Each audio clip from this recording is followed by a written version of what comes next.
Okay, hello everyone. सो ये new initiative हम लोग लॉन्च कर रहे हैं and this is going to be beneficial for those aspirants जिनका भी इंटरव्यू है अपर पीसीएस का। उसके अलावा जिनका न्यू नोटिफिकेशन के लिए भी जो प्रिपरेशन कर रहे हैं उनके लिए भी ये काफी इंपॉर्टेंट होने वाला है।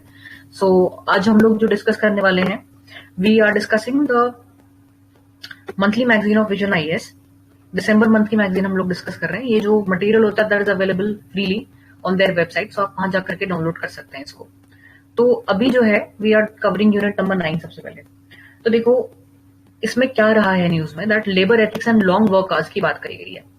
इसमें रिसेंटली जो एक बहुत फेमस हमारे वी कैन से एंटरप्रेन्योर हैं, तो उन्होंने रिसेंटली एक कमेंट पास किया था कि जो वर्किंग आवर्स है उसको लेकर उन्होंने कुछ बेसिकली कुछ बोला था, तो उस वजह से ये काफी न्यूज में रहा था।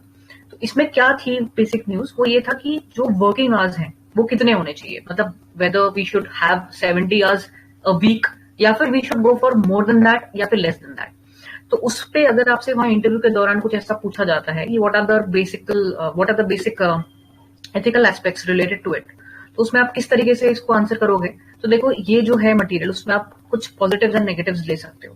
फॉर एग्जांपल अगर हम आईएलओ की ग्लोबल स्ट्रेटजी की बात करें, तो उसमें क्या है कि कुछ लेबर स्टैंडर्ड्स हैं, कुछ सोशल डायलॉग एंड पार्टिसिपेशन से लेकर के कुछ इसमें बेसिक चीजें बताई गई हैं। तो आप इसको एक बार गो थ्रू कर लेना। जो मेन इसमें काम की चीज है जो आपको यूजफुल रहेगा वो है ये वाला पार्ट। तो पेज नंबर 117 आप लोग अगर ओपन करोगे, I have also highlighted it for your reference. So इसको आप एक बार गो थ्रू कर लेना। क्यों?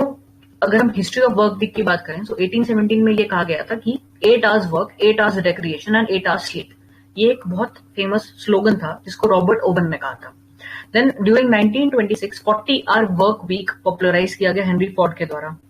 तो इंडिया में क्यों 70 आवर्स वर्क वीक की रिक्वायरमेंट है? सबसे पहली बात, फेवरेबल डेमोग्राफिक डिविडेंड का अगर हम लोगों को बेनिफिट लेना है, इसलिए हम लोगों के लिए बहुत ज्यादा नेसेसरी हो जाता है कि इतने वर्किंग आवर्स तो होने ही चाहिए। अब आप ये बताओ कि डेमोग्राफिक डिविडेंड से आप क्या समझते हो।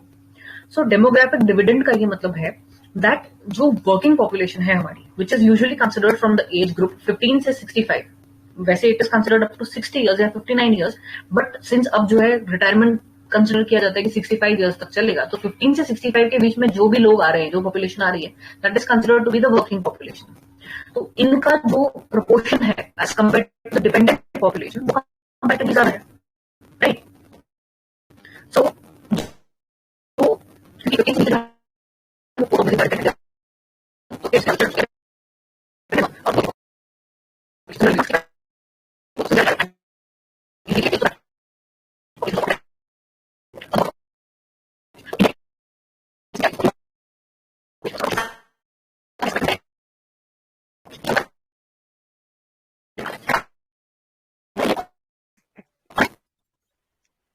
मैम वॉइस क्लियर नहीं आ रही आपकी।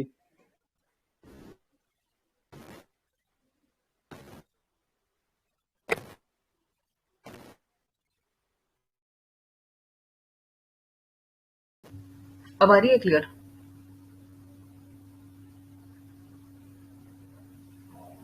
अब आ रही है वॉइस? यस मैम, आप क्लियर है ठीक है।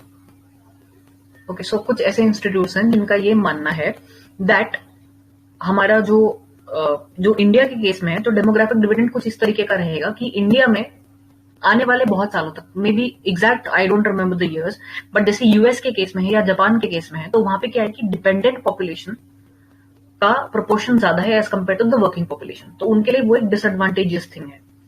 एंड इंडिया के केस में अभी कुछ साल तक एडवांटेज है, क्योंकि क्या होगा, अभी जो पॉपुलेशन है वो धीरे धीरे दे आर ग्रोइंग ओल्ड। तो जब तक ये जो पॉपुलेशन है जो अभी वर्किंग है, जब तक ये ओल्ड हो जाते हैं और डिपेंडेंट बनते हैं, तब तक इंडिया के पास अभी समय है। तो उसी को बोला जाता है डेमोग्राफिक डिविडेंड। एंड यही जो है आप लोगों का अभी यूटिलाइज करने की जरूरत है। सेकंड क्या रीजन देना है आपको कि नेशन बिल्डिंग में जरूरी है। इसका हम एग्जांपल इस तरीके से भी दे सकते हैं कि जो जापान और जर्मनी में उन लोगों ने बहुत ज्यादा वर्किंग आवर्स अपने बढ़ा दिए, क्योंकि जब सेकेंड वर्ल्ड वॉर हुई थी उसके बाद उन लोगों का जो वहां की पॉपुलेशन थी उसी ने उनको एक तरीके से रिवाइव करने में, उनकी इकोनॉमी को रिवाइव करने में उनका बहुत बड़ा रोल था, because they started working for longer period of hours. तो that is also very important for nation building. Third क्या रीजन दे सकते हो कि सिग्निफिकेंट है अक्वायर करने में new skills and learning, particularly at the start of career. तो अगर नए स्किल्स हैं या कुछ नया सीखना है, तो ऑब्वियसली आपको जो आपके वर्किंग आवर्स है उनको बढ़ाना पड़ेगा। चौथी चीज क्या करोगे कि कन्वे करता है value of hard work particularly among young professionals. तो अगर बाई चांस आपसे पूछा जाए कि अभी रिसेंटली आप कह सकते हैं कि एक डिबेट चली थी कि 70 आवर्स वर्किंग होना चाहिए या उससे कम होना चाहिए या ज्यादा होना चाहिए, तो अगर उसके उसके प्रोज में बोलोगे या उसके एडवांटेजेस के बारे में बोलोगे तो इतने आप पॉइंट्स यहाँ पे दे सकते हो। लेकिन अगर आपसे पूछा जाए कि इसकी क्या बुराइयां हैं या इसमें क्या कॉन्स है, या अगर आप ये स्टैंड लेते हो कि नहीं ये ठीक नहीं है, तो उसमें क्या आंसर दे सकते हो, क्या रीजंस दे सकते हो? एक तो ये दे सकते हो कि देखो बेटर वर्क लाइफ बैलेंस के लिए अगर हम जो है ज्यादा टाइम काम करते रहेंगे तो हमारा एक तो life balance, work life balance भी खराब होगा, दूसरा हमारा जो है थोड़ा स्ट्रेस एंड ऑल की सिचुएशन क्रिएट हो सकती है, so that might eventually hamper the productivity of the individual. ठीक है। सेकंड क्या है कि focus on quality rather than quantity of hours. ये आप कह सकते हो कि ठीक है, एक यू शेप्ड रिलेशनशिप होता है प्रोडक्टिविटी और वर्किंग आवर्स के बीच में, क्योंकि कई बार क्या है, अगर इंसान इतना ज्यादा बॉक डाउन है, इतना ज्यादा काम का प्रेशर है, तो उतनी उसकी प्रोडक्टिविटी नहीं आ पाती। तो आप ये कह सकते हो कि ठीक है, वर्किंग आवर्स की जगह instead of quantity we can focus on quality. ये दूसरा पॉइंट दे सकते हो। थर्ड पॉइंट क्या दे सकते हो कि focus on the capital investment and skilling to enhance work efficiency. मतलब कम समय में ज्यादा से ज्यादा आउटपुट आपको मिले, उसको इनहांस करने के लिए या उसको इंप्रूव करने के लिए आप लोग जो है कैपिटल इन्वेस्टमेंट और स्किलिंग पे फोकस कर सकते हो। ठीक है। So this was the basic thing. तो इस पे आप अगर इंटरव्यू में क्वेश्चन पूछा जाता है वर्क आवर्स पे बेस्ड, तो आप यहाँ से पॉइंट्स ले सकते हो। अच्छा, अब इस पे ही बेस्ड एक जो है एथिकल डिलेमा है आप लोगों के सामने। तो क्वेश्चन कुछ इस तरीके का है that you are the CEO of a fintech startup.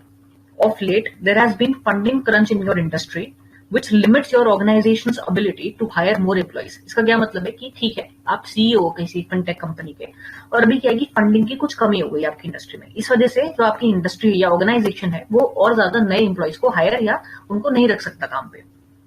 अब organization workload continues to expand and existing workforce is already stretched, working for 10 to 11 hours 6 days a week. और सिचुएशन क्या है कि ऑलरेडी वर्कलोड जो है वो तो बढ़ता ही जा रहा है, और जो अभी काम कर रहे हैं वहां पे लोग, उन लोगों के पास ऑलरेडी बहुत ज्यादा बर्डन है। वो 10 से 11 घंटे काम कर रहे हैं छह दिन एक हफ्ते में। ठीक है। तो अब आपको क्या करना है कि ये आपने एक्सप्लेन किया हायर मैनेजमेंट को।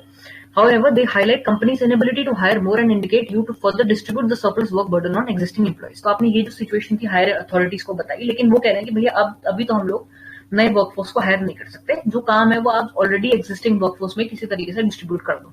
ठीक हो गया। अब इसके बेसिस पे आपके सामने ये एथिकल डिलेमा है कि what are the ethical dilemmas before you and who are the associated stakeholders. ठीक है। तो इसी तरीके का देखो लोअर पीसीएस में भी बहुत सारे क्वेश्चन ऐसे थे, देवर आस्किंग सिचुएशन बेस्ड क्वेश्चन। तो हो सकता है यहाँ पे इंडस्ट्री की जगह आपसे ऐसा कह दिया जाए कि ठीक है, बहुत ज्यादा वर्कलोड हो चुका है, अभी सपोज इलेक्शन की ड्यूटी आपकी लग गई है, आपके साथ ऑलरेडी बहुत ज्यादा वर्कलोड है, आपको डाइवर्स एरियाज से बहुत ज्यादा वर्कलोड बढ़ रहा है। ठीक है। तो आप ये वर्क आवर्स का ध्यान में रखते हुए किस तरीके से उस पार्ट को डिस्ट्रीब्यूट करें, क्योंकि अभी जो नई रिक्रूटमेंट्स हुए हैं उन लोगों को बेसिक स्किल्स नहीं आते हैं। तो इस तरीके से इसको थोड़ा मॉडिफाई करके आपसे पूछा जा सकता है। तो अब आप ये बताओ जो जो अभी ऑनलाइन है, तो इसमें आप क्या आंसर दोगे? तो आपके सामने क्या एथिकल डिलेमा है, कौन से इसमें स्टेक होल्डर्स इन्वॉल्व है, और पॉसिबल ऑप्शंस क्या है, आप आइडियल कोर्स ऑफ एक्शन क्या होगा आपका? So anyone who would like to try, whosoever is there online, कोई ट्राई करना चाहेगा इसको?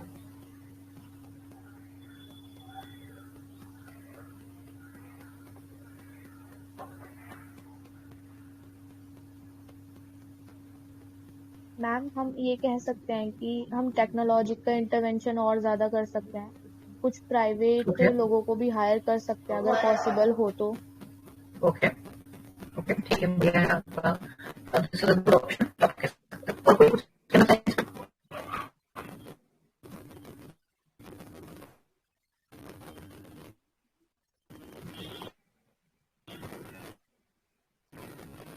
मैम क्या इसमें रूल हम डिफाइन कर सकते हैं कि क्योंकि इसमें वर्कलोड को अपने मतलब कंपनी के जो एग्जिस्टिंग एम्प्लॉयज है उन पे डालने की बात हो रही है, तो वो कहीं ना कहीं मतलब एचआर के उसमें आता है वो कि वो उसमें कुछ एक्शन ले सके।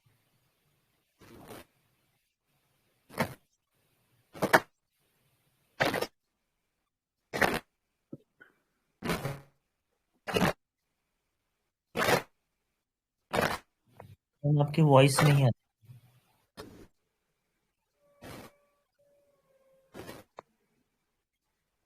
अब आ रही है वॉइस?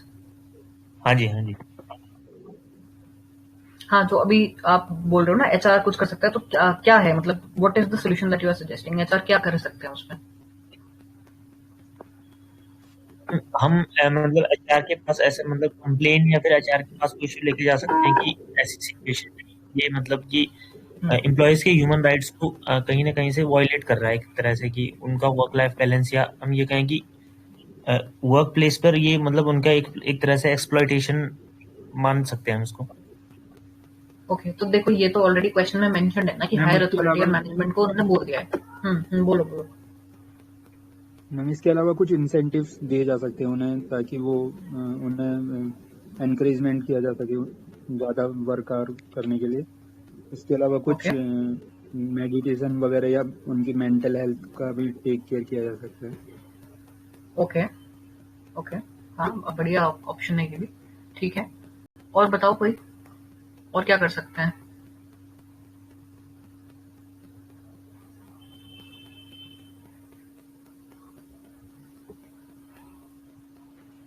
और कोई पॉइंट जो आप लोगों को लगता है कि इसमें हो सकता है?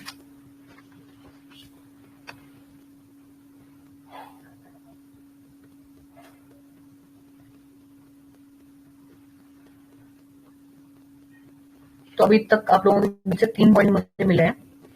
एक तो सजेशन ये था कि ठीक है, थोड़ा टेक्नोलॉजी यूज किया जा सकता है, इससे बहुत reduce हो जाएगा। जैसे जो fintech कंपनी है, तो ये कैसा किया जाए कि जैसा software की scale डिस्कस किया। तो आप क्या कहते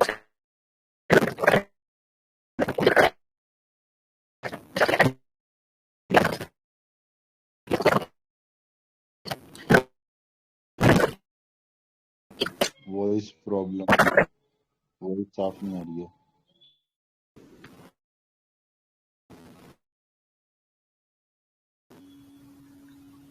अब आ रही है आवाज? हाँ अब सही है। ओके, सो ठीक है, 2 पॉइंट्स आप लोगों को यहाँ से मिले हैं दैट स्किल डेवलपमेंट हम लोग कर सकते हैं। This is another thing that you can do. Skill development से क्या है कि सेम वही है कि आप क्वांटिटी पे फोकस ना करके क्वालिटी अगर इंप्रूव करो, स्किल डेवलपमेंट पे फोकस कर किया जाए लोगों के, तो मे बी उनका जो है प्रोफिशिएंसी इंप्रूव हो जाए, उनके जो स्किल्स हैं वो इंप्रूव होते ही आउटपुट भी इंक्रीज होगा।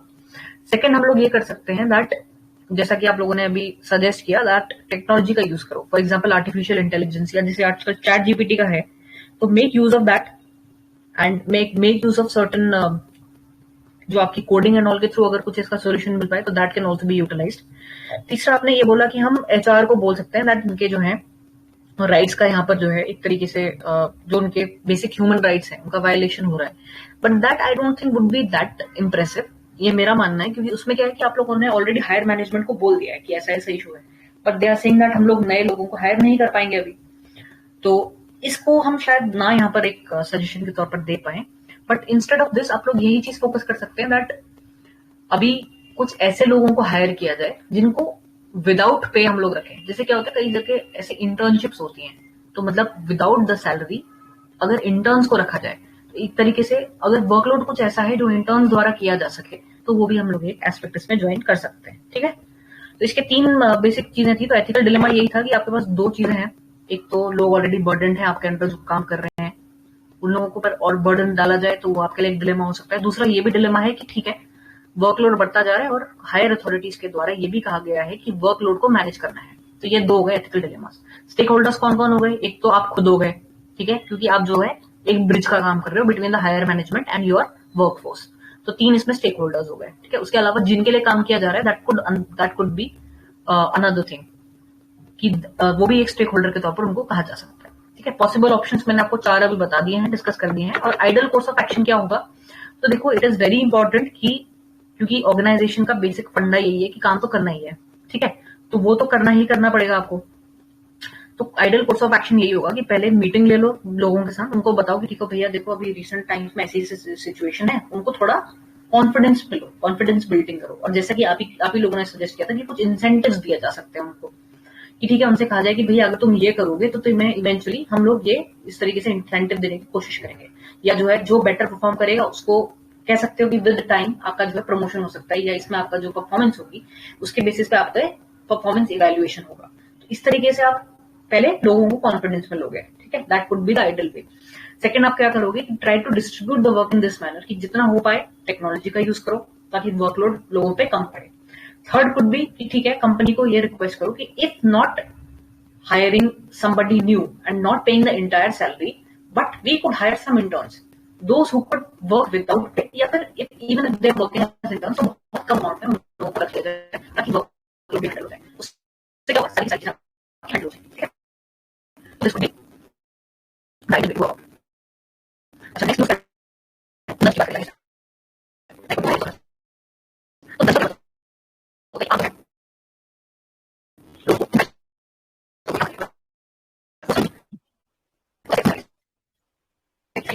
मैम अगेन वॉइस इशू आ रहा है।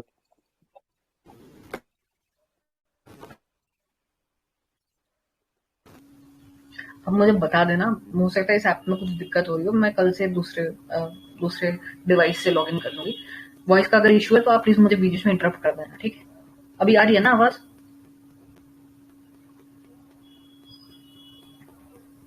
जी मैम अभी आ रही है। ओके, ठीक है। तो देखो अभी क्या हुआ, रिसेंटली न्यूज में ये आया था कि हरियाणा गवर्नमेंट ने लॉन्च किया प्राण वायु देवता पेंशन स्कीम। उसमें यह है कि पेंशन मिलेगी उन लोगों को जिनके घर में 75 ईयर्स से ज्यादा एज के ट्रीज हैं। तो इससे क्या होगा, लोग क्या करते हैं कि पेड़ काटने लगे हैं आजकल। तो अगर इस तरह की कोई स्कीम आ गई है तो उनको लग रहा है ठीक है भैया हमें पेंशन मिलेगी, तो वो क्या करेंगे, पेड़ों का संरक्षण करेंगे। तो ये एक तरीके का नज है, मतलब नज में आपने फोर्स नहीं किया किसी को कि नहीं नहीं भैया तुम पेड़ बचाओ, ऐसा नहीं किया, लेकिन कुछ ऐसा इंसेंटिव उनको दे दिया जिससे वो अंदर से खुद ब खुद उनका मन करेगा कि ठीक है भैया मुझे संरक्षण करना है पेड़ों का, ठीक है।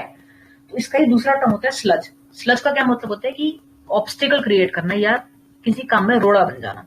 ये ऑपोजिट होता है नज का। तो इसमें क्या होता है कि जैसे किसी कंपनी को आपने फोन किया और वो आपको कह रहे हैं कि ठीक है भैया मैं अभी जरा आप 2 मिनट रुकिए, मैं अभी आपसे बात करता हूँ, और आपको जो उन्होंने वेटिंग में डाल दिया और आपको वो ऑटोमेटिक कॉलर ट्यून सुनाई दे रही है कि ठीक है आप वेट करिए वेट करिए वेट करिए, अभी आपके जो एसोसिएट हैं वो बहुत जल्द आपके समक्ष आएंगे। इस तरीके का जो है तो वो होता है स्लज करना। तो उसमें क्या होता है कि ऑब्स्टिकल क्रिएट करना या कॉम्प्लेक्सिटी बना देना।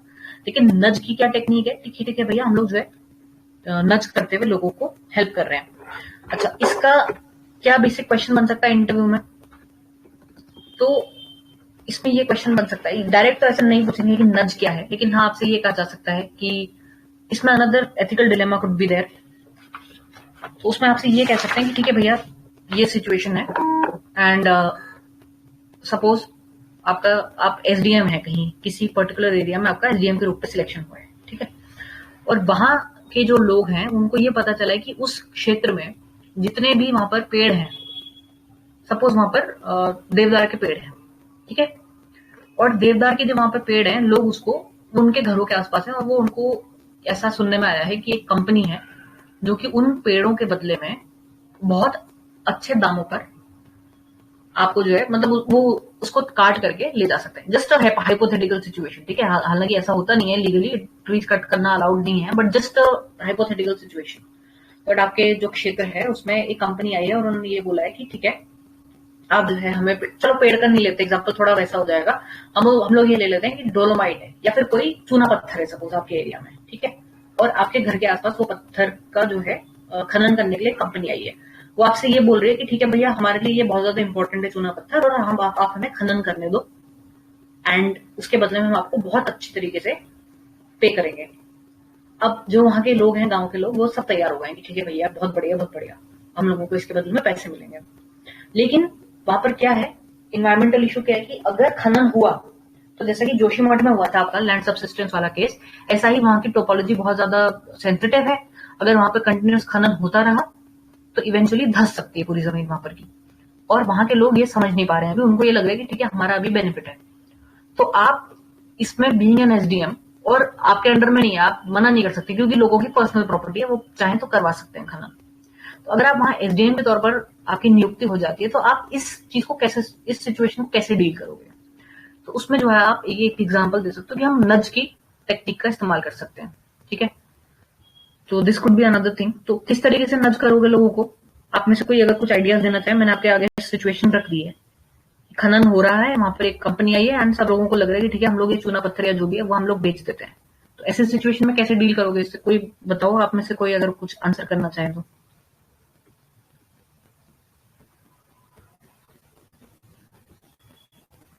ऐसी सिचुएशन में तो जो खनन होगा उसको अनुमति नहीं दी जाएगी, क्योंकि उससे एनवायरमेंटल प्रॉब्लम हो रही है। तो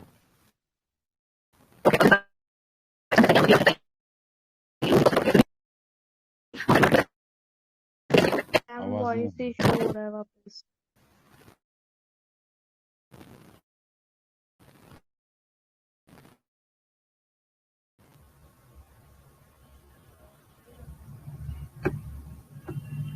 अब आ रही है आवाज?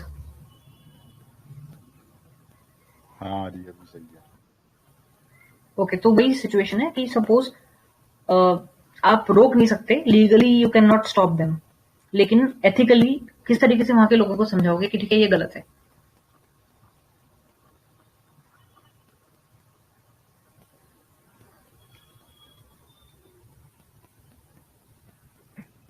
उनको एग्जाम्पल देंगे कि अगर ऐसी ही खनन वहां पे हुआ था तो वहां पर को किन लोगों को नुकसान झेलना पड़ा ओके और पर्यावरण को नुकसान है, ये प्रयास कर सकते हैं।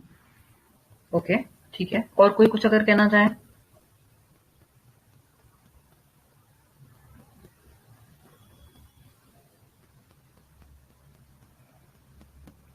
मैम मैम उनका रीजन पता करते हैं कि मतलब क्या कारण है कि वो खनन को प्रमोट कर रहे हैं। अगर एम्प्लॉयमेंट वगैरह का वो है, मतलब अनएम्प्लॉयमेंट इशू है, तो कोई स्कीम के थ्रू उन्हें एम्प्लॉयमेंट अपॉर्चुनिटी प्रोवाइड कर सकते हैं। अच्छा, कोई एग्जांपल दो, कौन सी स्कीम दे सकते हो ऐसे? कोई एग्जांपल दो। मैम जैसे अभी उत्तराखंड गवर्नमेंट के लिए कि सेल्फ हेल्प ग्रुप्स के लखपति दीदी योजना है, या फिर ओके कोई और स्कीम। ओके, तो देखो, अगर इस तरीके से आप वहां पे इंटरव्यू में बोलोगे ना तो क्रॉस क्वेश्चन करेंगे, ठीक है? तो आपसे कहेंगे कि क्या स्कीम मेरे को उत्तराखंड को पास बताओ। मैम वॉइस नहीं आ रही आपकी। आवाज रुक गई फिर से।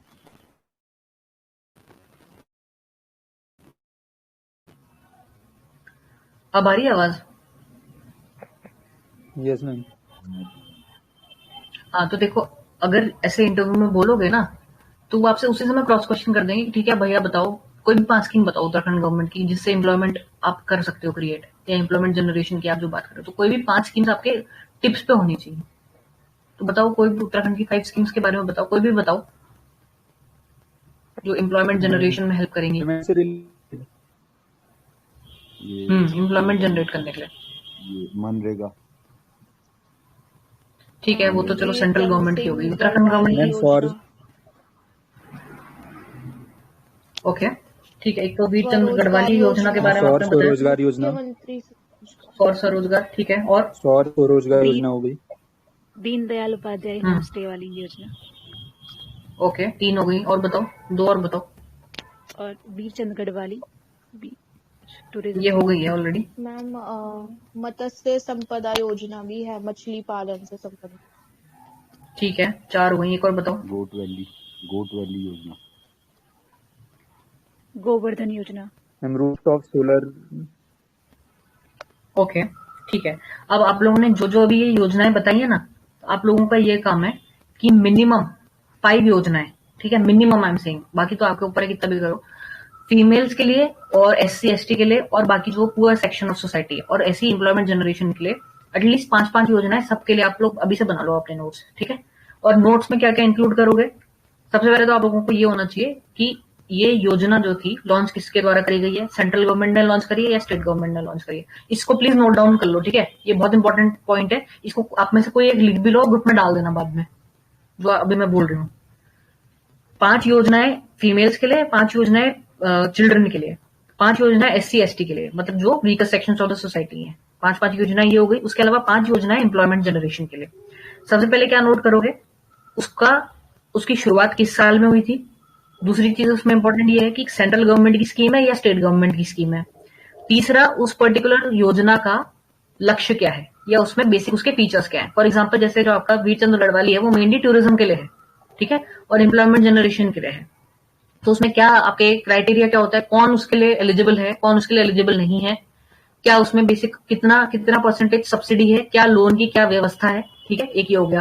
दूसरा आपने जो बोला मत्स्य संपदा योजना, उसके भी बारे में क्या है, क्या उसके एलिजिबिलिटी क्राइटेरिया है, कौन उसके लिए एलिजिबल है, और उसके बाद क्या उसमें फैसिलिटीज मिलने वाली है, वो आप नोट कर लोगे।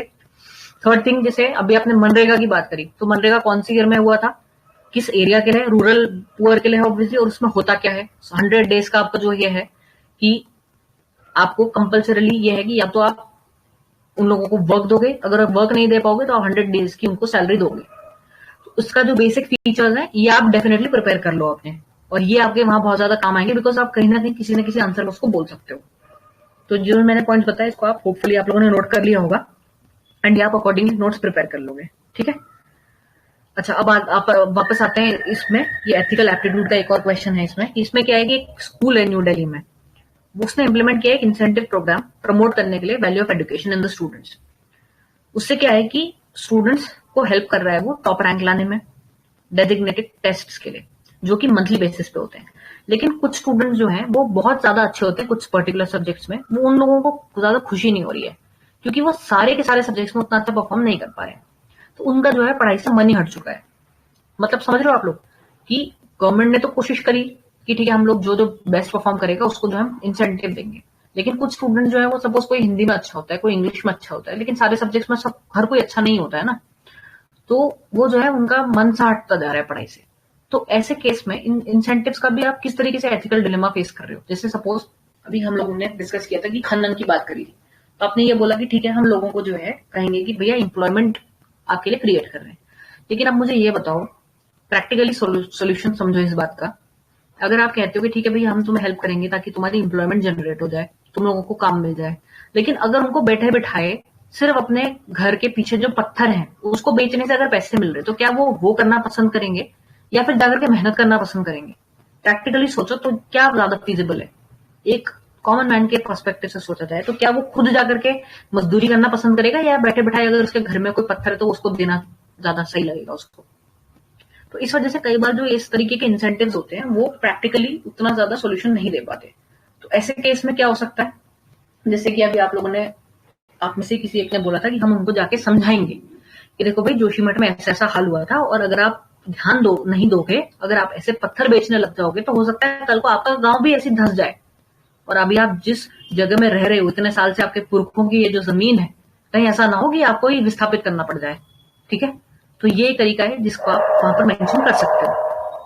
कई बार इंसेंटिव्स जो है मतलब मॉनिटरी इंसेंटिव्स की अगर हम बात करें वो उतने ज्यादा फ्रूटफुल नहीं होते हैं। तो दूसरी चीज क्या कर सकते हो कि थोड़ा लोगों के बीच में जागरूकता जनरेट करने के लिए एक तो ऐसा है कि हम कह सकते हैं कि ठीक है जो वहां के स्कूल के स्टूडेंट्स हैं उनसे कहा जाए कि ठीक है जाके आप ऐसे रैलियां करवाते हैं ना, जैसे बच्चे जैसे जिस समय ये होता है 2 अक्टूबर के टाइम पे गांधी जयंती के टाइम पे बच्चों की रैली निकलती है, वो जगह जगह जाके मैसेज देते हैं ऐसी प्लास्टिक का इस्तेमाल नहीं करना चाहिए, ऐसे बच्चे जाकर के सब जगह ऐसे लोगों को अवेयरनेस क्रिएट करते हैं लोगों के बीच में। उसी तरीके से यहाँ पर भी हम लोग जो है स्कूल के स्टूडेंट्स की हेल्प ले सकते हैं, या फिर कोई एनजीओ अगर है उसके थ्रू घर घर जाकर के ये लोगों को समझाया जा सकता है कि ठीक है भैया ये आपके यहाँ की फ्रेजाइल इकोसिस्टम है, टोपोग्राफी बहुत ज्यादा फ्रेजाइल है, इसलिए आप जो है ऐसा मत करो। और अगर आपको लग रहा है कि मॉनेटरी बेनिफिट है तो उसमें आपके पास ये सोल्यूशन है कि ठीक है आप एम्प्लॉयमेंट जनरेट करने के लिए आप लोग जो है गवर्नमेंट के द्वारा दिए गए जो डिफरेंट स्कीम्स हैं उसको यूटिलाइज कर सकते हो, जाकर के सस्ते दरों पे लोन ले सकते हो, तो फिर वो चीज आपकी सेकेंडरी हो जाती है। उसमें पहले यही चीज है कि आप जाकर के लोगों को समझाओगे, ठीक है, और उसी तरीके से बिहेवियरल चेंज आएगा। और थोड़ा जोशीमठ का क्योंकि अभी इतना ज्यादा एग्जाम्पल रहा है, बहुत रिसेंट टाइम्स में हुआ है, तो देखो जोशीमठ के बारे में थोड़ा पढ़ लेना आप सब लोग, ठीक है। जोशीमठ के बारे में क्या क्या ये भी प्लीज नोट कर लो, कोई एक जना ग्रुप में डाल देना, ठीक है, नोट कर लो। जोशीमठ की जो आपदा थी उसको क्यों आई थी, मतलब लैंड सब्सिस्टेंस क्या होता है, सबसे पहले तो ये हो गया क्वेश्चन। उसके बाद किसी का अगर ज्योग्राफी ऑप्शनल रहा है या ज्योग्राफी में अगर किसी ने ग्रेजुएशन या पोस्ट ग्रेजुएशन करा है तो उसको तो ये ध्यान रखना चाहिए फॉल्टिंग फोल्डिंग क्या होता है, डाइवर्जेंट प्लेट बाउंड्रीज क्या होती है, कन्वर्जेंट प्लेन बाउंड्रीज क्या होती है, ट्रांसफॉर्म जो एक पर्टिकुलर मैकेनिज्म होता है वो क्या होता है। उसके अलावा जो आपके डिफरेंट उत्तराखंड के सीज्मिक जोन में आ रहा है आपका जो अर्थक्वेक का जोन 4 और 5 कौन सा डिस्ट्रिक्ट किस जोन में है वो आप लोग ध्यान कर लेना। उसके अलावा जो है रिक्टर स्केल के बारे में देख लेना, एंड इंटेंसिटी ऑफ अर्थक्वेक और जो मैग्नीट्यूड ऑफ अर्थक्वेक होता है उसके बीच में क्या डिफरेंस होता है, ठीक है। एंड जो 2 स्केल्स है, एक तो रिक्टर और एक शायद मर्केली स्केल होता है, इन दोनों के बीच में क्या डिफरेंस होता है। एक होता है आपका जो मैग्नीट्यूड करता है और एक होता है जो उसका इम्पैक्ट बेसिक। वो नोट डाउन कर लेना उसके बीच में डिफरेंस, क्योंकि बेसिक से क्वेश्चंस भी वहां पे पूछे जा रहे हैं इंटरव्यू में। तो आई होप आप लोग नोट कर रहे हो, आवाज आ रही है राइट? Yes ma'am. ओके, तो ये चीजें नोट डाउन कर लो। उसके अलावा जोशीमठ में ये पूछ सकते हो कि जोशीमठ में जो लोग विस्थापित हुए हैं तो उनका विस्थापन कहाँ पे हुआ है, कौन सी जगह है जहां यहाँ के लोगों को विस्थापित कर दिया गया है, या करने की जो वो चल रही है प्रक्रिया वो किस हद तक पहुंची है, क्योंकि ये आप लोगों के बहुत इंपॉर्टेंट है। सब लोग अपनी फर्स्ट प्रेफरेंस एसडीएम ही डालेंगे, और आप लोगों को पता है कि डिजास्टर मैनेजमेंट एंड मिटिगेशन उन लोगों का बहुत इंपॉर्टेंट वर्क प्रोफाइल होता है। तो आप लोगों से ये पूछा जाएगा कि ठीक है, जो अभी रिसेंटली ये आपदा आई थी उसके लोग विस्थापित कहाँ किए गए हैं, मतलब उनको कहाँ बसा दिया गया उन लोगों को, तो वो लोकेशन पता होनी चाहिए। 3 ऐसे गांव है, आप लोगों को पता है कहाँ हुआ है विस्थापन? Yes ma'am. क्या है बताओ कौन से? ओके एक तो गौचर है। पीपल कोटी। ओके, 3 जगह हैं, एक और है कोई जगह याद है किसी को? पोखरी नहीं। ओके, आप एक बार इसको देख लेना, ठीक है? And I am happy that at least आप में से जो लोगों को पता है, तो बाकी लोगों को जिनको नहीं पता एक बार देख लेना, ठीक है? यहाँ पर उनका दोनों किस लेवल तक चुका है, ठीक है? एक तो ये और जो छोटे क्या वॉइस डिस्टर्ब, वॉइस क्लियर नहीं है।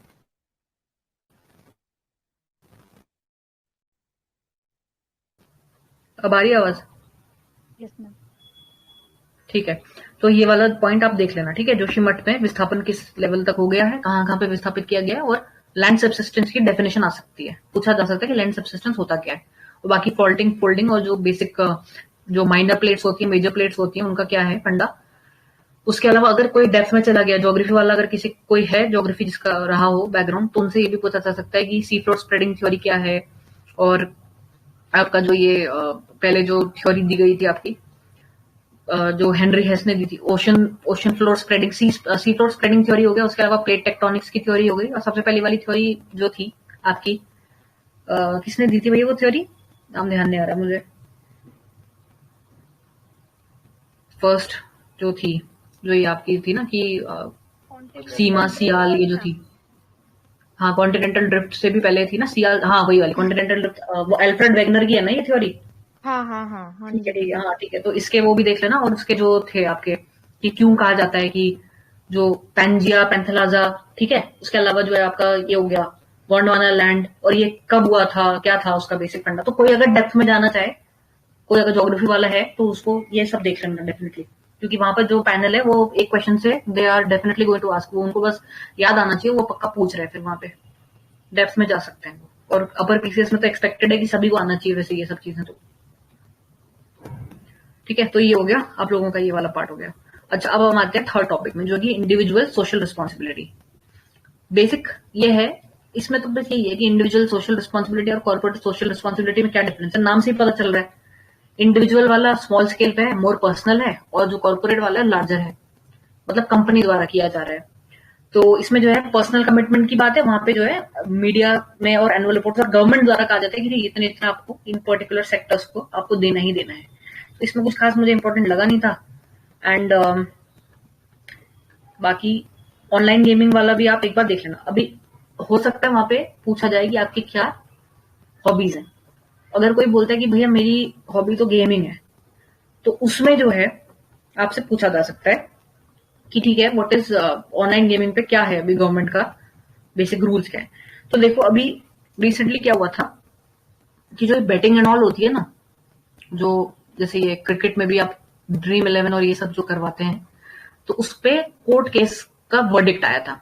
तो उन्होंने ये बोला कि देखो भाई, जो ये गैम्बलिंग है, या कहते हैं कि ये जो टीम बना रहे हो और ये एक तरीके का सट्टेबाजी है, तो ये ठीक नहीं है, ऐसे ऐसे करके कोर्ट केस हुआ था। तो उसमें क्या हुआ, आवाज आ रही है? नहीं आ रही आवाज? आ रही। ओके, तो उसमें गवर्नमेंट ये जो सुप्रीम कोर्ट का ये जो कोर्ट का ऑर्डर आया था, उसमें क्या था कि उन्होंने ये बोला कि ठीक है भैया, हम लोग इसको अलाउ कर रहे हैं, ये जो है गैम्बलिंग नहीं कहा जाएगा, मतलब सट्टेबाजी नहीं कही जाएगी, क्योंकि ये गेम ऑफ स्किल है, गेम ऑफ चांस नहीं है। मतलब उनका ये मानना था कि जो आप ये टीम में बना रहे हो उसमें स्किल चाहिए, ऐसा नहीं है कि रैंडमली किसी का भी लक लग गया, ठीक है? तो इस वजह से इसके बीच में डिफरेंस आप लोगों को पता होना चाहिए कि गेम ऑफ स्किल और गेम ऑफ चांस में क्या डिफरेंस है। तो कोर्ट का ये कहना था कि हम इसको बैन नहीं करेंगे, ब्लैंकेट बैन नहीं लगाएंगे, क्योंकि इसमें ये गेम ऑफ चांस नहीं था कि मतलब रैंडम इवेंट नहीं है, गैम्बलिंग और बैटिंग की तरह नहीं था, या हॉर्स रेसिंग में जैसा होता है कि ठीक है भैया गैम्बलिंग कर लिया आपने कि बोला कि ठीक है अल्लाह हॉर्स जीत जाएगा या ये हो जाएगा वो हो जाएगा, ऐसा नहीं है ये। इसमें आप लोगों को जो आपने ये बनाए हैं ड्रीम 11 टाइप के जो गेम्स हैं उसमें आपको थोड़ा एक्सपीरियंस, थोड़ी प्रैक्टिस, थोड़ा एक्सपर्ट एक ओपिनियन होना चाहिए, तभी जाकर के आप इस तरीके के उसमें जीत सकते हो। तो गवर्नमेंट ने ये जो है इसको अलाउ कर दिया, उन्होंने ये बोला कि ठीक है भैया हम तो इसमें बैन नहीं करेंगे। तो इसमें थोड़ा देख लेना, स्पेशली वो लोग जो अगर गेमिंग को अपनी हॉबी के तौर पर कहेंगे तो उन लोगों के लिए बहुत इंपॉर्टेंट है, इसको आप लोग एक बार डेफिनेटली देख लेना, ठीक है। और उसके एथिकल कंसर्न्स क्या है गेमर्स के लिए, गेम डेवलपर्स, ये तो चलो अगर किसी का बेसिक उसमें ये कहते हैं कि ठीक है भैया हमारी ये हॉबी है तो वो लोग इस पे ज्यादा ध्यान दें। और जो इंपॉर्टेंट था वो मैंने आपको बता दिया कि ऑनलाइन बेटिंग और गेमिंग, अगर आपसे पूछा जाए सिंपल तरीके से कि क्यों सुप्रीम कोर्ट का क्या इसमें वर्डिक्ट था या आप क्या कहते हो कि ऑनलाइन गेमिंग होनी चाहिए, ड्रीम 11 वगैरह होना चाहिए या नहीं होना चाहिए, तो उसमें आप जो है कोर्ट का वो कहोगे, कोर्ट करोगे, कोर्ट को QUOTE, coating the court COURT, ठीक है, कि this is not a game of mayor chance, this is a game of skills. इस वजह से उसको अलाउ कर दिया गया। तो ये जो न्यूज आर्टिकल है उससे आप लोग ये चीज देख लेना, ठीक है। देन यहाँ पर भी एक और एथिकल क्वेश्चन है। तो क्वेश्चन इस तरीके का है कि मल्टीप्लेयर गेम लॉन्च किया किसी कंपनी ने, उसमें प्लेयर्स परचेज कर सकते हैं तो लूट बॉक्स को रियल मनी से, ठीक है।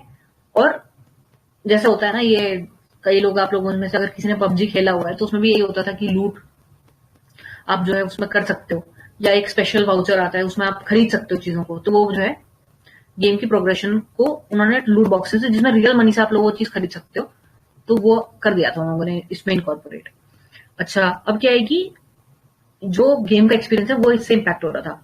तो इसमें एथिकल कंसर्न्स क्या है इस पर्टिकुलर इशू से रिलेटेड। दूसरा क्या है कि इनहांस करने के लिए, ओवरऑल यूजर एक्सपीरियंस को इनहांस करने के लिए एथिकल डिजाइन क्या होना चाहिए इन गेम्स का, and what is the how can it be insured that online games focus on consumer protection. तो दिस इज अनदर थिंग कि may be they can ask somebody. मैं तो यही मानना है मेरा तो कि जिसने अगर गेमिंग एंड ऑल को अपनी हॉबी लिस्ट में लिखा उससे ये क्वेश्चन पूछा जा सकता है। तो ज्यादा से ज्यादा इस न्यूज पे बेस्ड यही क्वेश्चन आएगा कि ठीक है ये जो ड्रीम 11 एंड ऑल है उसको आप क्या मानते हो। तो वहां पर अपना ओपिनियन देने की जगह कोर्ट का ओपिनियन अगर कोर्ट करोगे that would be a better option. And एक ऑफिसर से यही एक्सपेक्ट किया जाता है कि रैंडम ऐसे ही कुछ क्लेम करने की बजाय अगर कोर्ट का कुछ वर्डिक्ट है उसको आप बोल सकते हो वहां पे, ठीक है। फिर उसके बाद यूनिट नंबर 10 है कि रैम्प एक स्कीम है, raising and accelerating MSME productivity. तो देखो इसमें तो यही है कि अगर बाई चांस वो जो 5 पॉइंट्स आप बना रहे हो हर चीज से रिलेटेड, अगर MSME से रिलेटेड कुछ आ गया तो उसमें आप ये चीज कह सकते हो कि ठीक है ये जो गिफ्ट स्कीम है या स्पाइस स्कीम है या डिस्प्यूट रेजोल्यूशन है, तो कुछ ये गवर्नमेंट के द्वारा लॉन्च करी गई है चीजें। और रैम्प ऐसे तो वो पूछेंगे नहीं कि कौन सी स्कीम कहाँ पे है, ये उन लोगों के लिए इंपॉर्टेंट है जो आगे अपना प्रीलिम्स की तैयारी कर रहे हैं। उनसे ये हो सकता है क्वेश्चन आ जाए कि ये जो रैम्प स्कीम है ये कौन सी मिनिस्ट्री के अंडर आती है। तो उन लोगों के लिए ये है कि भाई ministry of micro small and medium enterprises के अंदर है, सेंट्रल सेक्टर की स्कीम है। तो देख रहे हो आप लोग यहाँ पे इस तरीके से ये लिखा है कि किस मिनिस्ट्री के अंडर आ रही है, कौन से टाइप की है, लॉन्च ईयर क्या है, ड्यूरेशन क्या था, फंडिंग तो चलो इतनी इंपॉर्टेंट नहीं है, बट एलिजिबिलिटी। इसी तरीके से आप जो 5 स्कीम्स तैयार करोगे उत्तराखंड गवर्नमेंट की, वो इसी तरीके के फॉर्मेट पर रेडी करना, मिनिस्ट्री लिखना, टाइप लिखना, सेंट्रल सेक्टर की है या स्टेट गवर्नमेंट की है, लॉन्च ईयर कौन सा था, ड्यूरेशन और एलिजिबिलिटी कि मतलब कौन है जो उसके लिए एलिजिबल होगा। तो जैसे यहाँ पे जो ये वाली स्कीम है रैम्प वाली, उसमें क्या है कि MSME जो है वो रजिस्टर्ड होना चाहिए कहाँ पे, micro small and medium enterprise development act 2006 के अंदर उसका एलिजिबिलिटी मतलब उसका रजिस्ट्रेशन हुआ होना चाहिए। दूसरा उसके पास एक वैलिड उद्योग आधार नंबर होना चाहिए। जैसे हम लोगों के पास क्या आधार नंबर होते हैं सब लोगों के पास, ऐसी जो MSMEs है उनको भी एक यूनिक नंबर दिया गया है, उसको बोला जाता है उद्योग आधार नंबर, ठीक है। तो इस तरीके से ये 4 पॉइंट बना लेना। और की अप्रोच क्या होगी कि जैसे ये रैम्प स्कीम है उसमें तो क्या है, वो क्या करने वाले हैं कि रेगुलेटरी फाइनेंशियल इम्प्लीमेंटेशन रिफॉर्म्स लाने की बात करी गई है ताकि स्केल अप हो पाए implementation capacity of coverage in particular states में। उससे क्या होगा, जो भी चैलेंजेस थे MSME सेक्टर के उनको डील किया जाएगा, फॉर्मलाइजेशन इंप्रूव किया जाएगा, इंप्लॉयमेंट जनरेट किया जाएगा। मतलब ये बेसिक से फंडे हैं, तो इसीलिए रैम्प स्कीम का इसमें लॉन्च किया गया है। तो अगर नेक्स्ट प्रीलिम्स में क्वेश्चन आता है कि रैम्प स्कीम किससे रिलेटेड है, तो रैम्प स्कीम MSME सेक्टर से रिलेटेड है, ठीक है। और किसके अंडर में है, तो micro small and medium enterprises जो हमारी मिनिस्ट्री है उसके अंदर है, ठीक हो गया। अच्छा, नेक्स्ट हम आते हैं प्रधानमंत्री आवास योजना। देखो ये भी इंपॉर्टेंट है अब आवास योजना दो है इसमें, देखो अर्बन और रूरल अलग अलग है। तो जैसे अगर आप कहते हो कि जो वल्नरेबल सेक्शंस है उनके लिए क्या गवर्नमेंट लाई है, तो उसमें आप इसको भी ऐड कर सकते हो। तो उसमें आप दे सकते हो कि ठीक है 2015 में लॉन्च हुई थी, ministry of housing and urban affairs के अंदर है, एंड क्या है कि पक्के हाउस देने हैं बेनिफिशियरीज को। एंड इसमें क्या है कि अलग अलग तरीके के बेनिफिशियरीज हैं। एक तो इकोनॉमिकली वीकर सेक्शंस हैं जिनकी 3 लाख तक की इनकम है, लो इनकम ग्रुप है जिसके 3 से 6 लाख के बीच में इनकम है, middle income group 6 to 12 lakh, और ईडब्ल्यूएस जो है वो असिस्टेंट सारे वर्टिकल्स में मिशन के, जैसे लिग और मिग कैटेगरी। लिग मतलब जो होता है लो इनकम ग्रुप होता है, मिडिल इनकम ग्रुप मतलब मिग हो गया, ठीक है। तो इसका क्या कहना है कि ईडब्ल्यूएस तो चार के चार वर्टिकल्स के अंदर उनको पैसे मिल जाएंगे, लेकिन मिग और लिग जो है उसमें सिर्फ सीएलएसएस का क्या मतलब होता है, क्रेडिट लिंक सब्सिडी स्कीम। उससे क्या है कि ठीक है इंटरेस्ट सब्सिडी मिलेगी, मतलब लोन तो वो अपने बेसिस पे लेंगे कि ठीक है भैया मैंने 10 लाख का लोन लिया, लेकिन उसमें कुछ सब्सिडी मिल जाएगी, मतलब कुछ पैसा वापस हो जाएगा, ठीक। तो ये होता है सीएलएसएस कंपोनेंट। उसके बाद आप लोगों का जो है इसको एक बार आप गो थ्रू कर लेना, बेसिक से फंड है आप लोग इसमें से नोट कर सकते हो, ठीक है। तो ये भी हो सकता है कि ये ऐसे डायरेक्ट नहीं पूछेगा पीएम ऐसे नहीं पूछेगा, पूछ सकता है कि गवर्नमेंट द्वारा क्या किया गया उसमें दे सकते हो। अच्छा अब ये इंपॉर्टेंट है, ठीक है। तो अब मैम आवाज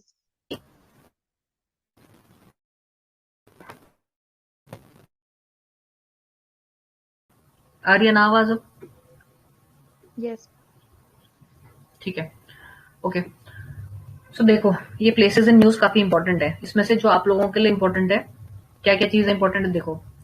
एक तो Pong dam wild life sanctuary कहाँ है, हिमाचल प्रदेश में है, ठीक है। इसमें क्या किया गया है कि 1 किलोमीटर के एरिया को इको सेंसिटिव जोन। अब देखो ये इंपॉर्टेंट नहीं है, ये पोंग डैम सेंचुरी कहाँ है, इंटरव्यू के लिए ये इंपॉर्टेंट नहीं है। इसमें से आपको ये पता होना चाहिए कि इको सेंसिटिव जोन क्या होता है, उत्तराखंड में कितने इको सेंसिटिव जोन है, ये प्लीज नोट डाउन कर लो आप लोग। What do you mean by eco sensitive zones and how many eco sensitive zones are there in Uttarakhand, ये आपसे वहां पे इंटरव्यू में पूछ सकते हैं, ठीक है। Second is that are there any heritage sites in Uttarakhand. Third is Miyawaki method के बारे में आप कुछ जानते हैं? मियावाकी मेथड की अगर हम बात करें, मियावाकी मेथड क्या है, आप में से किसी को पता है मियावाकी मेथड क्या होता है? मैम हाँ अर्बन एरिया के अंदर फॉरेस्ट लगाने वाली जो प्रोसेस है, शॉर्ट ओके टाइम और पीरियड कोई के इसमें अंदर बड़े बड़े। ओके ओके ऑलराइट ठीक है। और कोई अगर कुछ ऐड करना चाहे मियावाकी मेथड के बारे में?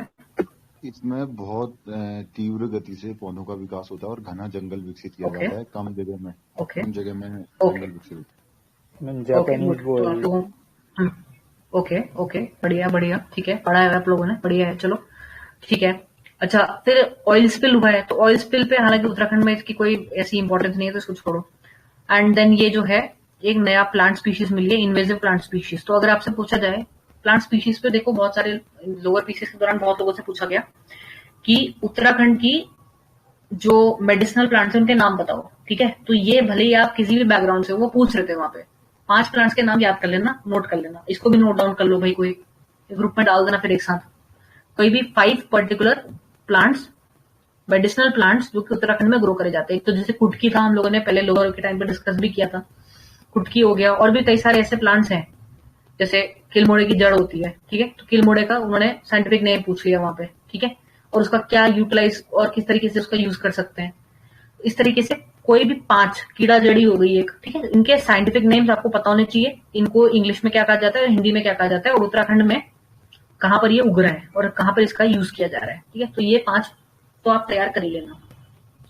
फिर बन्नी ग्रासलैंड, चीता ब्रीडिंग, ये सब छोड़ो, और ये हो गया, ये भी छोड़ो, ये इसमें से प्लांट स्पीशीज वाला देख लेना। अच्छा अब वर्ल्ड में आ जाते हैं, ये देखो इंपॉर्टेंट बन जाता है क्योंकि वहां पे इंटरनेशनल रिलेशन से बहुत सारे क्वेश्चंस आ रहे हैं, ठीक है। तो देखो सबसे पहली बात क्या होगी, नेपाल में क्या हुआ है, पहला साउथ एशियन नेशन बना है फॉर्मली रजिस्टर करने के लिए सेम सेक्स मैरिज, ठीक है। इस पे बेस्ड क्या क्वेश्चन हो सकते हैं, नोट डाउन कर लो आप लोग कि यूसीसी अभी इम्प्लीमेंटेशन की बात चल रही है, उसमें ये कहा गया है कि जो लिव इन रिलेशनशिप्स हैं उसके भी पर्टिकुलर एक एस्पेक्ट को इनकॉर्पोरेट किया गया है। तो वो क्या एस्पेक्ट है, ठीक है, उसमें बेसिक क्या फंडा किया गया कि ठीक है इतने से आपको रजिस्टर करना पड़ेगा even if you are staying in the live in relationship. तो maybe they ask the question कि लिव इन रिलेशनशिप्स का जो हमारा अभी जो हमारी सोसाइटी है, जो हमारे ट्रेडिशन है, उसके बेसिस पे this is still not acceptable, but Uttarakhand government has incorporated this particular aspect of live in relationships in the UCC. ठीक है, तो उसमें आपकी क्या राय है? ठीक है, this could be one question. Then उसके बाद जो है यूसीसी का, अच्छा चलो ये बताओ आप में से, यूसीसी जो है वो किस पर्टिकुलर आर्टिकल पे बेस्ड है? मैम 44। 44। ठीक है, ओके, बढ़िया पढ़ा हुआ है भाई सब लोगों ने, अच्छी बात है। जिन लोगों को नहीं पता वो इसको एक बार जरूर गो थ्रू कर लेना। ठीक है, और चलो ये बताओ कमेटी का नाम बताओ। मैम जस्टिस रंजना प्रसाद देसाई कमेटी। Okay, great. और कितने मेंबर्स थे कमेटी में? 5 members। ओके, ठीक है। तो this is done. Then earthquake के बारे में आएगा, तो अर्थक्वेक पे क्या क्वेश्चन बन सकता है? ये पूछ सकते हैं कि अर्थक्वेक सिस्मिक जोन कौन कौन से में आता है, कौन कौन से डिस्ट्रिक्ट आते हैं। ठीक है, उसके अलावा जो आपका ये एमसीटी है, और मतलब जो थ्रस्ट है बेसिकली उन लोगों, वो कौन सा थ्रस्ट किसको सेपरेट कर रहा है, ये क्वेश्चन तो आपका प्रीलिम्स के लिए भी काफी इंपॉर्टेंट है। ठीक है, तो ये हो गया। उसके बाद असिस्टेंस जो है वो दिया है इंडिया ने पपुआ न्यू गिनी को। तो क्यों हुआ था? क्योंकि वॉल्केनिक इरप्शन हुआ था। तो पपुआ न्यू गिनी में वैसे मेरे को नहीं लगता कोई क्वेश्चन आएगा। देन सेशल्स पे फ्लडिंग हुई है, तो इमरजेंसी हुई थी। इंडिया ने 40 इयर्स सेलिब्रेट कर लिए परमानेंट रेजिडेंस इन अंटार्कटिका। अच्छा, एक क्वेश्चन जो मेरे से पूछा गया इंटरव्यू के दौरान वो ये था कि जो हमारी गवर्नमेंट है, ठीक है, वो इतना ज्यादा इस पे कर रही है फोकस आप लोगों का इसरो एंड ऑल पे, तो उसके क्या बेनिफिट्स हो सकते हैं, या मतलब क्यों कर रहे हैं इतना ज्यादा? गवर्नमेंट उस पैसे को तो यूज करते हुए हमारे जो वीकर सेक्शन है उसकी भलाई में लगा सकते हैं, बट इतना ज्यादा इन्वेस्टमेंट इसरो में ही क्यों हो रहा है? ठीक है, तो उसका क्या आप दे सकते हो? Why is it necessary to invest in to such expedition? जैसे यहाँ पे एंटार्क्टिका में क्यों कर रहे हैं? एंटार्क्टिका में जाके बसना थोड़ी है हमको, तो क्यों कर रहे हैं बताओ, कोई आंसर बताओ इसका। एंटार्क्टिका में इंडिया ने 40 साल हो गए एक परमानेंट रेजिडेंस बनाए हुए, और वहां इतना आपको पता ही है कि वहां रहना कितना मुश्किल है। तो इंडिया वहां इन्वेस्ट कर रही है, उसकी जगह मैं अपने लोगों के लिए इन्वेस्ट कर लेती अपने कंट्री के अंदर। तो ऐसा क्यों कर दिया इंडिया? क्या लगता है आप लोगों को, कैसे करके इसको आप कह सकते हो कि ठीक है ये जो इंडियन गवर्नमेंट का ये जो स्टेप है बिल्कुल सही है? कैसे करोगे इसको एक्सप्लेन वहां पे? वहां पे मिनरल रिसोर्सेज मिलने की संभावना है। ओके, ठीक है, एक पॉइंट ये हो गया। और मैम रिसर्च पर्सपेक्टिव से, रिसर्च पर्सपेक्टिव से, ठीक है। और ग्लोबली इंडिया की एक अच्छी पहचान बनती है अगर हम टेक्नोलॉजी में और इन्वेस्ट करते हैं रिसर्च। ठीक है, ओके ओके। और क्या मैम कर सकते हैं? क्लाइमेट और क्या मैम क्लाइमेट चेंज का मुद्दा बहुत अहम है। तो और अंटार्कटिका एक आइस का वो है मेन एरिया है, तो उस पे क्या चेंजेस आ रहे हैं उसे भी फाइंड कर सकते हैं, या ओके, फाइंडिंग्स वहां ठीक से है, निकाल सकते हैं।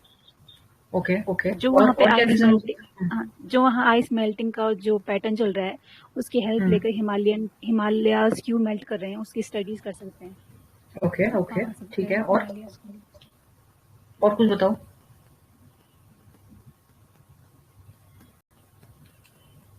और सोचो, और कुछ बताओ, और क्या कारण हो सकते हैं? वो भविष्य में काम आएगा।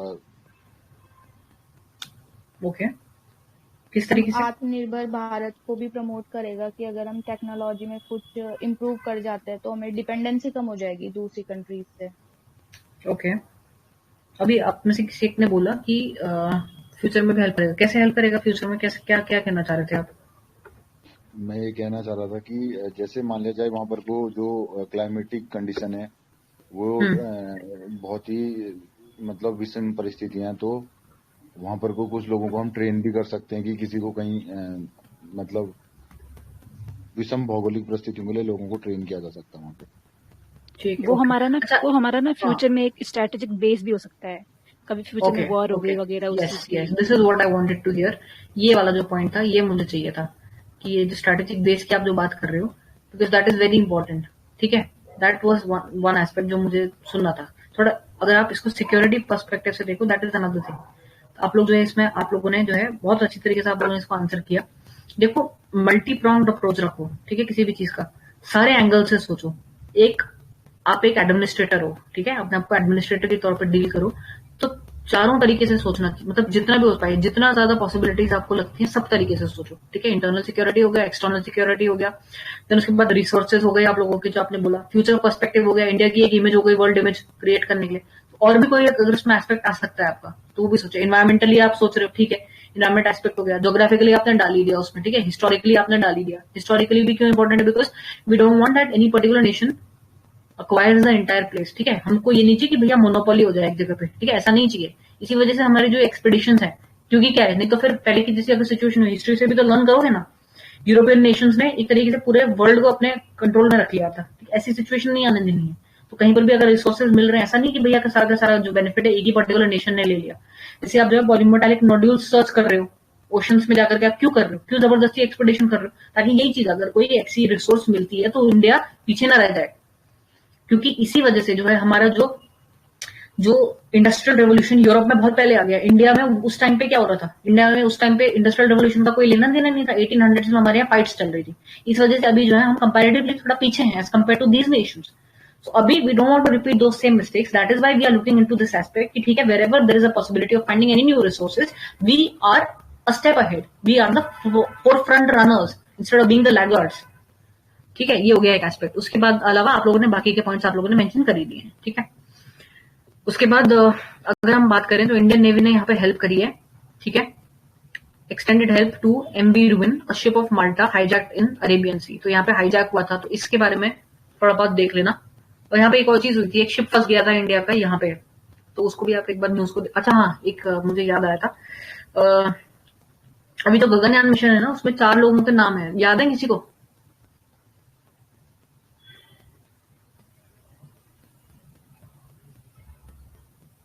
हेलो, वॉइस नहीं आ रही है क्या? मैम याद नहीं है। ओके चलो कोई नहीं, याद नहीं है, देख लेना एक बार उसको, ठीक है। वैसे तो नहीं पूछेंगे लेकिन स्टिल 4 लोग हैं ये तो पता है ना? Yes yes ma'am. चलो चलो ठीक है, ओके। बाकी ये हो गया बॉर्डर डिस्प्यूट हो रहा है, ये तो छोड़ है, ये हमारे लिए इम्पोर्टेंट नहीं है। ये भी हाँ, ये कर लो। इटली ने विड्रॉ किया है चाइना।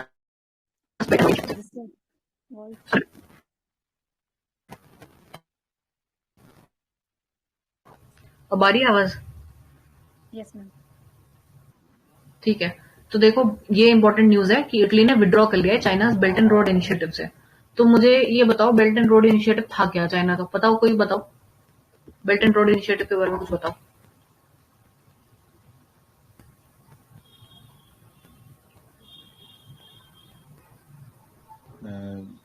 चाइना क्या है चाइना का, बताओ भाई। हाँ जी बताओ। चाइना दुनिया के विभिन्न देशों में रोड बनाता था और उसके लिए वो पहले लोन देता था उन राष्ट्रों को और फिर वहां से बिजनेस होता था।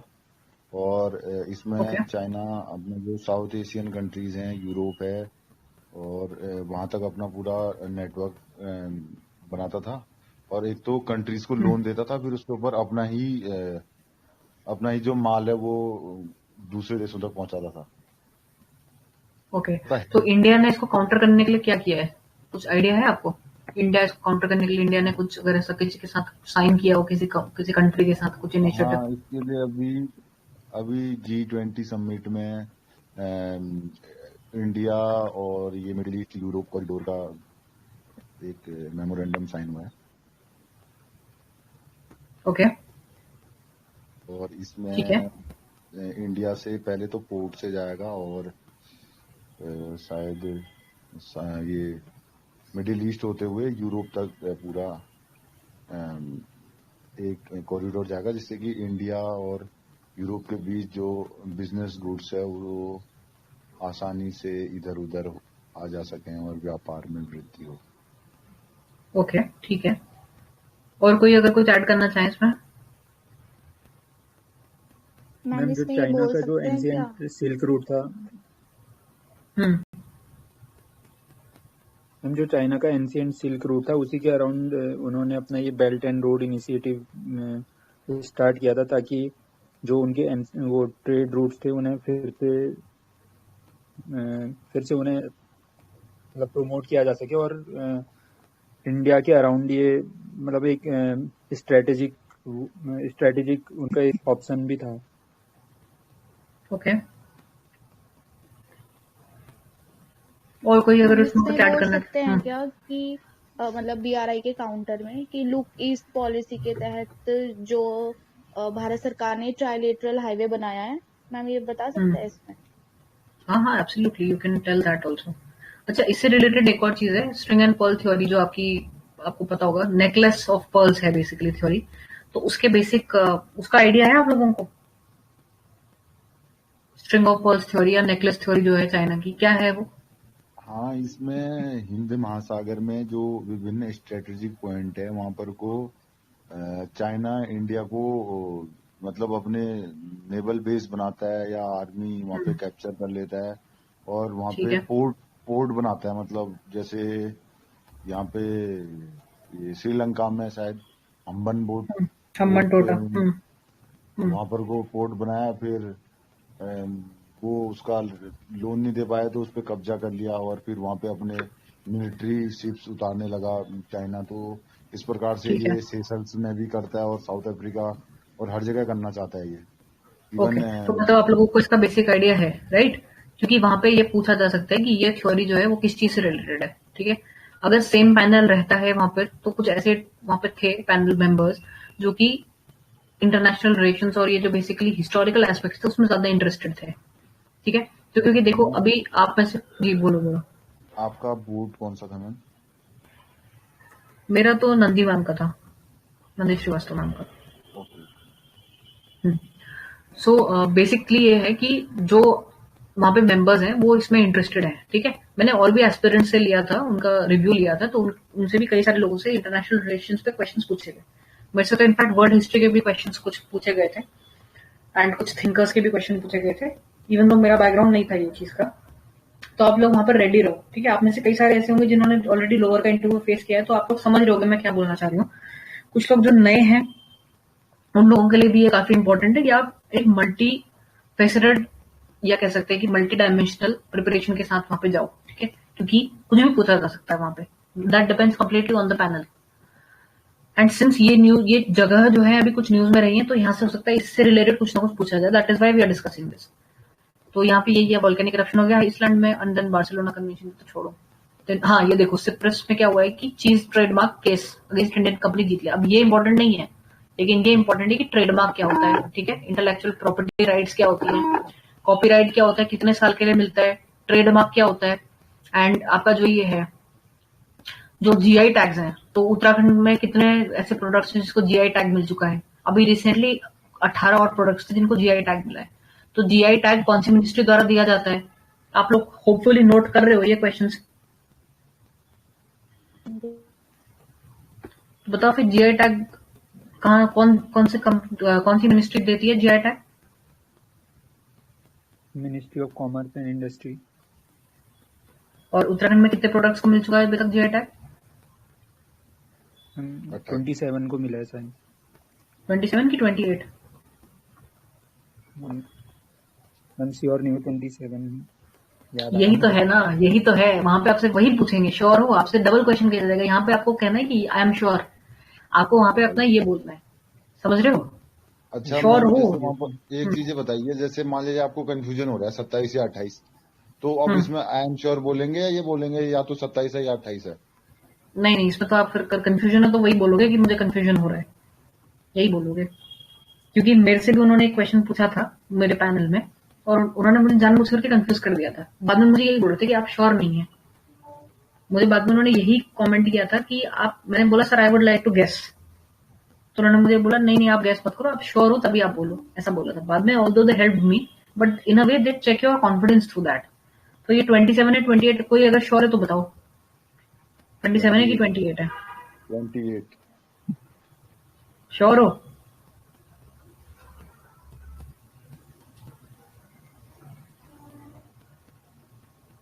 मैम 27 है भाई।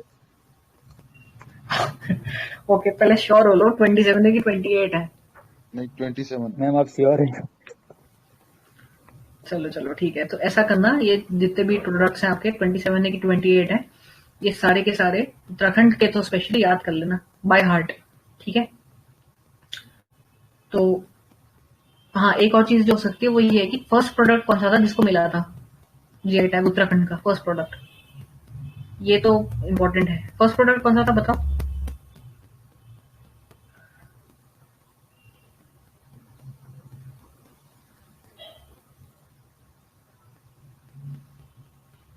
हेलो, आवाज आ रही है मेरी? वॉइस नहीं आ रही है क्या? मैम आ रही है मैम। फर्स्ट प्रोडक्ट कौन सा था भाई? कोई बोल ही नहीं रहा है। मैम इसका उत्तर तेज नहीं पता है। तेज पत्ता नहीं था क्या? आई थिंक तेज पत्ता था, एक बार कंफर्म कर लो।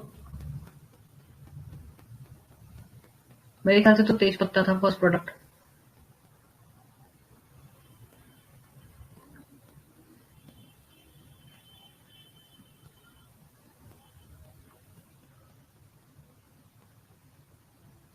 अच्छा, इंडिया का पता है?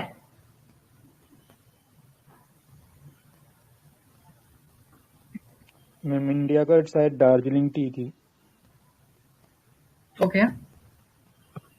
और ये सब इशू किस वजह से हुआ था ये पता है आप लोगों को? कि ये जीआई टैग एंड ये सब ये इंडस्ट्रियल आईपीआर एंड ये सब शुरू क्यों हुआ था? क्या रीजन था वो पता है?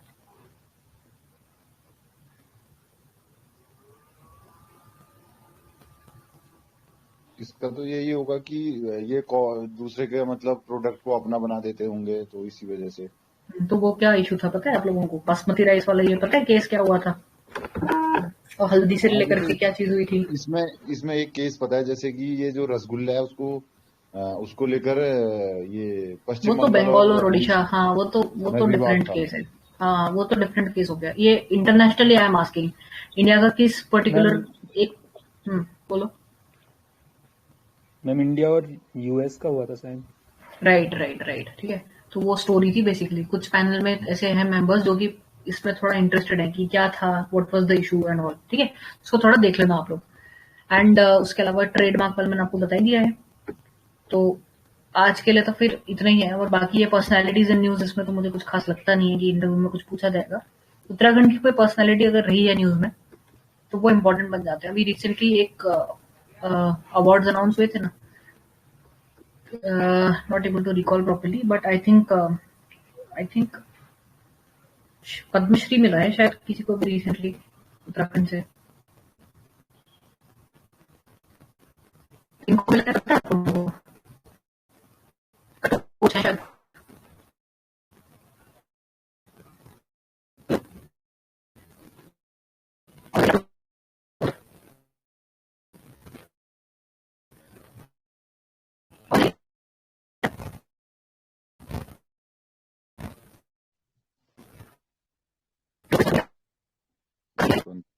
कटोच।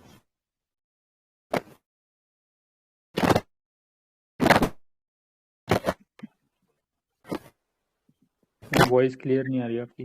आवाज और खराब हो गई।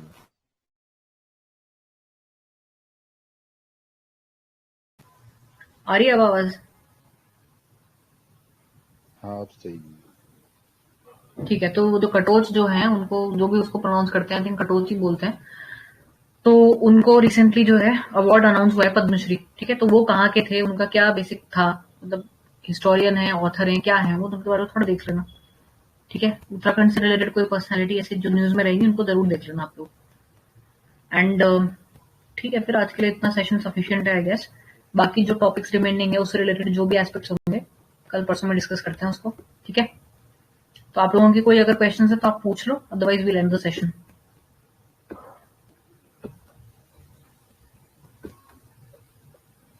किसी का कोई डाउट हो, कुछ पूछना हो, आप पूछ सकते हो। ये कल भी होगी क्या, ऐसा ही सेशन होगा कल? हाँ, कोशिश रहेगी कि हर दिन कुछ ना कुछ हो सेशन। अभी तो जैसे नेशनल न्यूज देख रहे हैं, बाद में उत्तराखंड का भी देखेंगे। ज्यादा टाइम नहीं, जितना जल्दी हो पाए करना है इसको खत्म। नहीं तो टाइमिंग क्या रहेगी अगर कल होगा तो?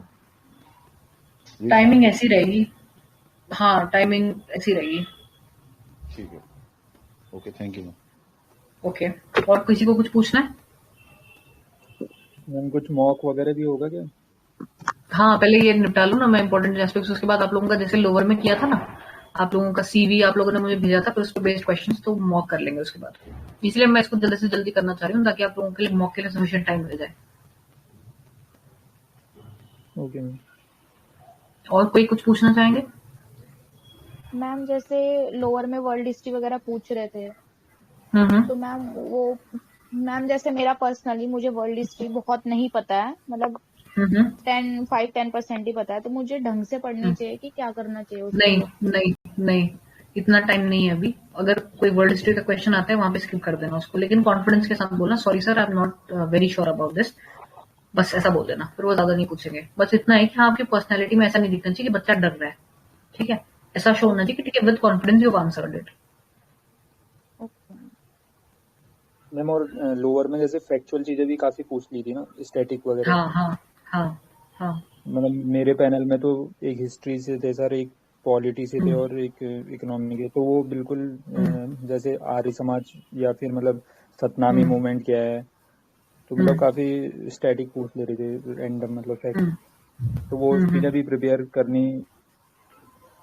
देखो जो चीज जैसे वर्ल्ड हिस्ट्री तो एक ऐसा एस्पेक्ट है वो आपको कहीं और हेल्प नहीं करेगा, ठीक है, लेकिन अगर जो इस तरीके के आपके हिस्ट्री से रिलेटेड या पॉलिटी से रिलेटेड जो कॉन्सेप्ट्स हैं वो आपके आगे भी काम आ सकते हैं।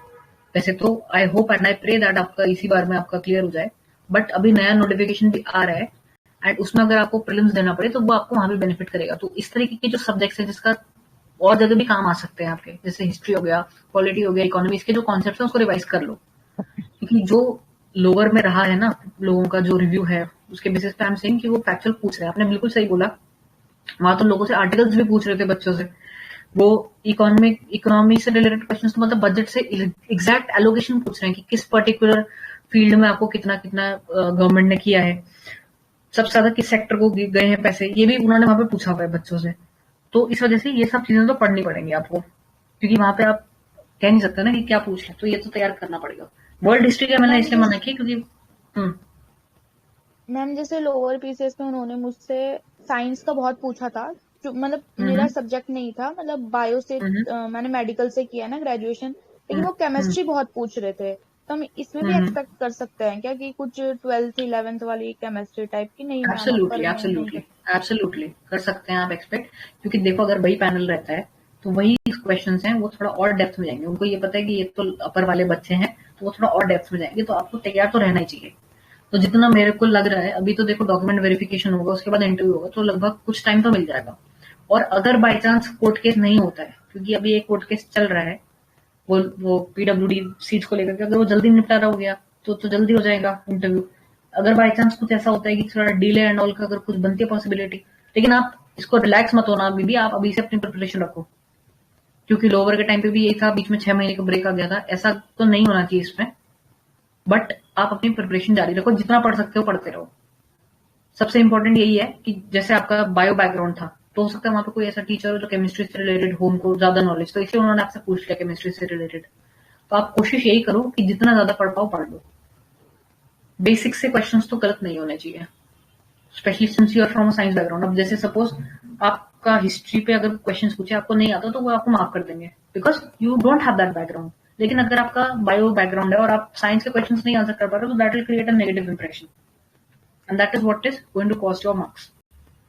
तो हिस्ट्री नहीं आती, जैसे मुझसे क्वेश्चन पूछा, मुझसे एक पर्टिकुलर कोई फेमस सेइंग बोलती कि ठीक है ये किसने बोला, मुझे पता नहीं था क्योंकि मेरी तो ह्यूमैनिटीज है नहीं बैकग्राउंड में, तो मैंने गेस किया लेकिन वो गलत था।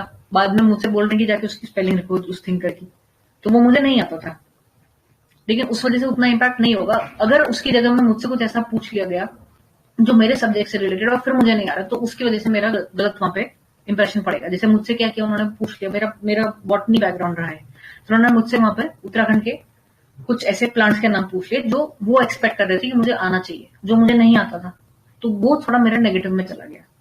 तो जो आपका बैकग्राउंड रहा है उसको तो आप स्ट्रॉन्ग करो ही करो, बाकी सब में माफ कर देंगे, उससे कोई दिक्कत नहीं है, लेकिन बैकग्राउंड में गलती नहीं होनी चाहिए, बैकग्राउंड वाले सब्जेक्ट्स में, ठीक है। तो जितना हो पाए अभी पढ़ो, अभी टाइम है, पढ़ते रहो बस। और कोई कुछ पूछना चाहे? Thank you ma'am. Yes ma'am, मुझे हाँ पूछो। मैम मेरा पीजी ना पॉलिटिकल साइंस में है, तो हम पे थिंकर्स होते हैं, तो ये थिंकर्स में बहुत डीप जाएंगे या बस मैं ओवरव्यू पढ़ लूं थिंकर्स के? देखो थिंकर्स में ये फेमस सेइंग अगर किसी की है तो ये किसने कहा है ये पूछ रहे हैं, ठीक है। उसके बाद वेस्टर्न स्पेलिंग भी पूछ ले रहे हैं, वेस्टर्न थिंकर्स भी पूछ रहे हैं। उसके बाद ये पूछ रहे हैं जैसे सपोज कांत है या रूसो है, ठीक है, या कार्ल मार्क्स है, उनकी बेसिक फंडा क्या थे, मतलब वो किस चीज को उन्होंने एडवोकेट किया, बेसिक क्या चीज बोली है, जो तो मेन वो आइडियाज थे उनके वही पे। हाँ मेन आइडियाज होगा। और कोई भी फेमस दो आप लोगों की उनकी जो उन्होंने जो कही है बातें, दो इंपॉर्टेंट तो याद कर लेना। जैसे विवेकानंद के भी कोई दो कोट्स याद कर लेना, महात्मा गांधी के कोई दो कोट्स हो गए, कांत का हो गया, रूसो का हो गया, तो कोई भी दो कोट्स तो आपको लर्न होने ही चाहिए, क्योंकि आपका बैकग्राउंड है, आपका उसमें मास्टर्स है, तो इतना तो आपसे एक्सपेक्टेड है कि बेसिक फंडा आपको पता होना चाहिए उसका। और कोई कुछ पूछना चाहे? वेलकम। ओके, किसी और का कोई डाउट है?